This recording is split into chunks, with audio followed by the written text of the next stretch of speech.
Olá, tudo bem? Paz seja contigo. Ouça essa história. Jesus Cristo acabara de realizar um grande milagre, alimentando uma multidão de 5.000 homens, fora mulheres e crianças. E então, depois de operar essa maravilha, ele falou para os seus discípulos: entrem no barco, passem para a outra banda do mar e logo irei ter com vocês. E então os discípulos obedeceram à ordem de Jesus, entraram no barco e remaram, ou se deixaram levar pelo vento, não é?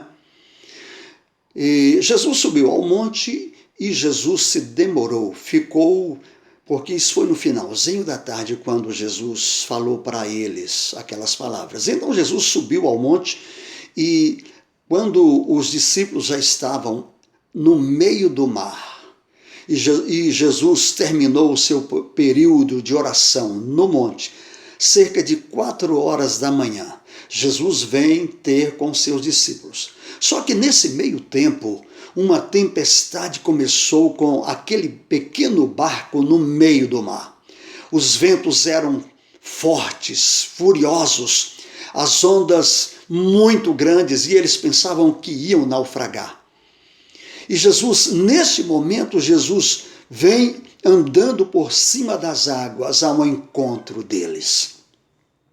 Quando eles viram aquele vulto em meio àquela chuva, aquele vento, aquelas ondas violentas, eles pensavam que viam um fantasma e começaram a gritar de medo. E Jesus lhes disse: não tenham medo, sou eu. E Pedro então quis uma prova: Senhor, se és tu, manda-me ir ter contigo. Jesus falou: vem, Pedro. Ele desceu do barco, andou por sobre as águas, por sobre as ondas, ao encontro do Senhor, olhando para o Senhor Jesus. Mas num determinado ponto, Pedro tirou os olhos da face do Senhor e olhou para as ondas e para a força do vento. E aí ele começou a afundar. E então ele grita: Senhor, socorre-me! E Jesus, estendendo a mão, segurou e disse: homem de pequena fé, por que duvidaste? E então o conduziu ao barco e entraram ambos no barco. E a tempestade cessou. Aqui nós aprendemos algumas lições. A primeira delas é: muitas vezes Deus nos coloca em situações adversas, como colocou os seus discípulos.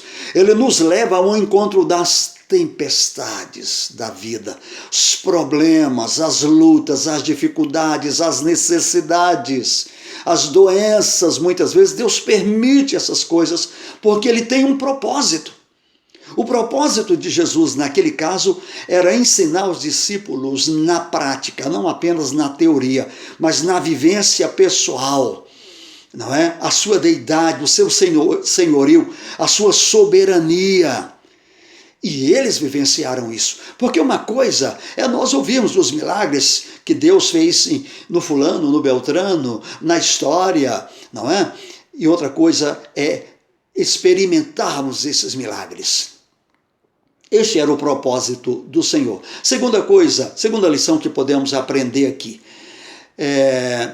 Ele nos envia às tempestades, entre aspas, mas ele entra na tempestade conosco. Deus entra na enfermidade com você, na necessidade com você, no problema com você, na luta com você, comigo, conosco. Ele não nos deixa sozinho. Ele permite que andemos pelo vale da sombra e da morte, mas ele anda conosco. Segunda lição, não é? Terceira lição: se falharmos, como Pedro falhou, não é? Se tirarmos os olhos do Senhor, não podemos fazer isso, mas se porventura acontecer, Pedro tirou os olhos do Senhor, não podemos tirar os olhos da face do Senhor, não podemos olhar para a força dos ventos, para a força da tempestade, para as ameaças das ondas, para o mar tempestuosos da nossa vida. Precisamos estar com os olhos fixos no Senhor, Porque se isso acontecer, acontece conosco o que aconteceu com Pedro. Ele começou a afundar. E muitos afundam porque não têm a coragem de clamar como Pedro clamou: Senhor, socorre-me! Se você se encontrar nessa situação e começar a afundar, não tiver fé suficiente para enfrentar as tempestades que te assolam, clame por socorro. Jesus te estenderá a mão e não te deixará afundar, meu querido, minha querida. Entendeu? Então, ele permite que nós entremos, não é? Ele nos conduz à tempestade, mas entra conosco nessa tempestade. Não podemos falhar, mas se falharmos e clamarmos, ele vem em nosso socorro. E em último lugar, não devemos, sim, como disse, né? Nós não devemos olhar para a força do vento, não devemos olhar para a violência das ondas da vida, não é? Das coisas que estão ao nosso redor. Não podemos tirar os olhos do Senhor, não podemos olhar para as circunstâncias. Devemos olhar só para o Senhor da tempestade. Ele é o Senhor da tempestade. Ele sabe o que faz. É por isso que ele anda por sobre as águas. Ele é o Criador do vento. Ele é o Criador das águas. Ele é o Senhor do mar, Ele é o Senhor dos céus e da terra. Ele tem poder sobre toda a natureza, Ele tem poder sobre tudo, para nos fazer andar por sobre as dificuldades. Que Deus te abençoe. Eu sou o pastor Antônio Clério Ramalho de Alencar, pastor da MCV Missão Cristo Vive em Goianésia, Goiás. Fica na graça do Senhor.